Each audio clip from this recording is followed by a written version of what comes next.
My name is Chaz Jaquest, and I am a project manager for a large St. Louis-based construction management company.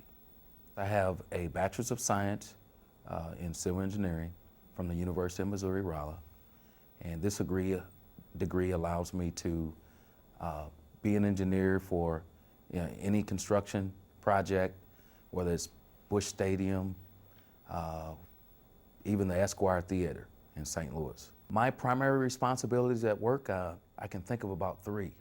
One, I build client relationships, make sure the owner is happy with what we're doing on their construction site.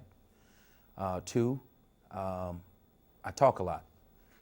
The communication skills are important, both verbally and on paper. You have to be able to communicate yourself in both areas. And then I also plan, coordinate, and I manage construction activity, which consists of what's the best way to erect structural steel, to how do we keep a clean job site. Those are called means and methods of construction.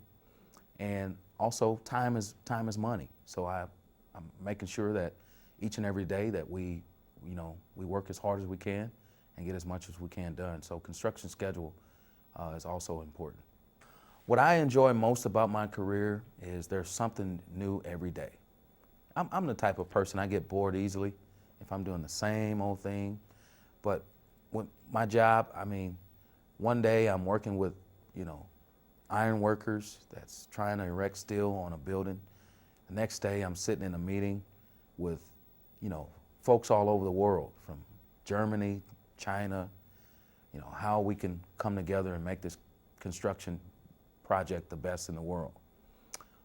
Another day I might be just working behind a computer on Microsoft Excel, putting together spreadsheets. And then there are other days where I'm just on the phone trying to get in contact with them. So there's something new every day that I can take on. Also, there's challenges. There's a challenge to get everybody to be in position at one time. There's an interesting story I like to tell about my path and how I became an engineer.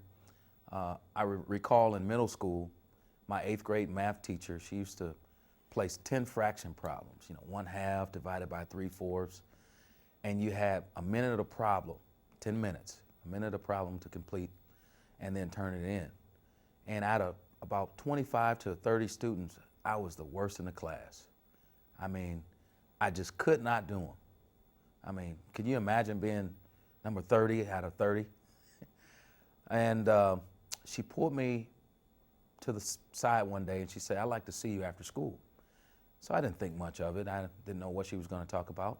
Went there after school and she said, "There's something in you about there. I just believe that you can do this math, and I'm going to work with you until you get it right." And after a couple of sessions, I went from worst in the class to best in the class. And I ended up graduating with honors in math and science. And she said, "Have you ever, you know anything about engineering?" I didn't know anything about engineering. And she said, "Engineers are really good in math and science, and I think you can be a really good engineer someday." She said, "If you keep your grades up in high school, and if you're still interested, let me know." And so I did that. I kept my grades up in high school, graduated with honors, valedictorian. And I got a hold of her and I said, "I'm interested in becoming an engineer." And she said, "Well, I'm gonna get you into one of the top engineering schools in the nation." And by God, she did. And the rest is history today. There are many types of engineers in the world. You have engineers that they sit behind the desk and they look at a bunch of drawings. They actually design it. And then you have the engineers that actually interpret the design. These engineers could be mechanical engineers, chemical engineers, electrical engineers, nuclear engineers, petroleum engineers. There are so many different engineers in the world. There's a few things that I can think of in terms of what companies are looking for with engineers. Of course, we know one in particular, math and science, along with reading. But math and science are very important. It's important to have a good education. Algebra, trigonometry, calculus, you name it, biology, chemistry. But also, companies are looking for what I call the it factor. The it factor is something that will give the companies that you're trying to be hired by, you know, something that they can always remember. I mean, if they're interviewing 100 people, out of 100 people, what can they remember most about you that will say, we need to hire this person? I want to talk a minute about certain courses you can take in high school. One comes to mind is algebra.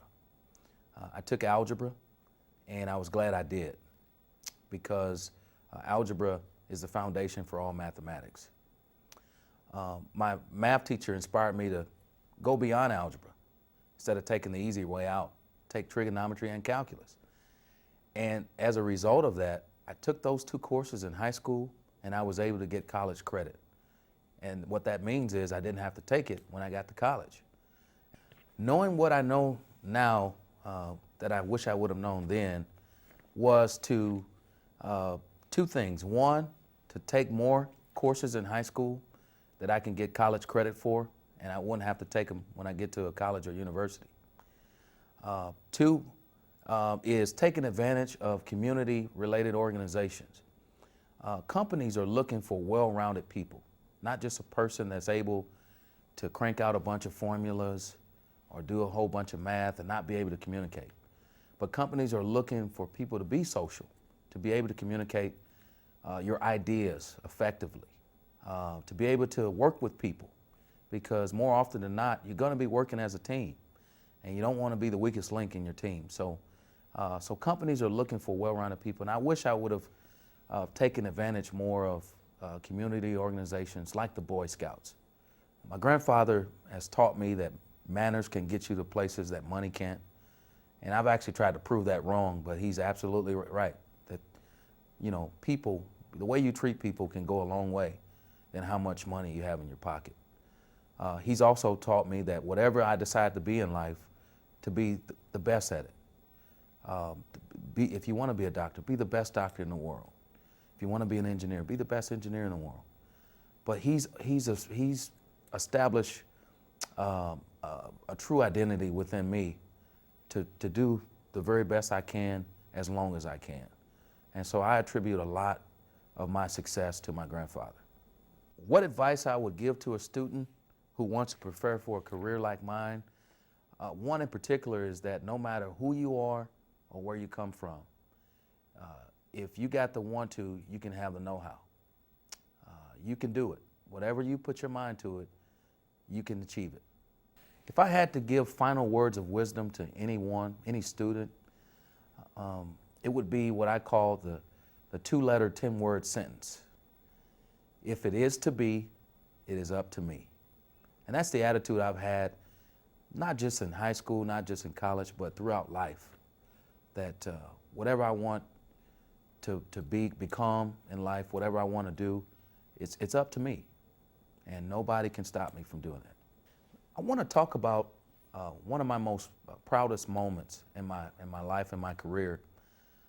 I had the distinguished privilege to meet the founder and owner of the company I work for. I mean, you're talking, 2,000 people all over the world.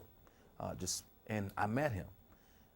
He was kind of up in age, and we were coming from the lunchroom, and he was he's an older guy. He was walking, and just to kind of tell you that manners can take you places that money can't, he got off the elevator, and I held the glass door open for him as he was walking down the hall. And he was scooting along, and he stopped and he turned around. He said, "Young man, what is your name?" And I told him my name. He said, "I am very proud of you that you're working for my company. And if there is anything that I could ever do for you, don't hesitate." And I said, "No problem." I said, "Well, why did you say that?" He said, "I have been many places, and very few people have held a door open for me. And there's something about anybody that holds a door open for anyone. And I just want you to know that I'm very proud to have you on my team. And I mean what I say. If there's anything you need, don't hesitate to see me.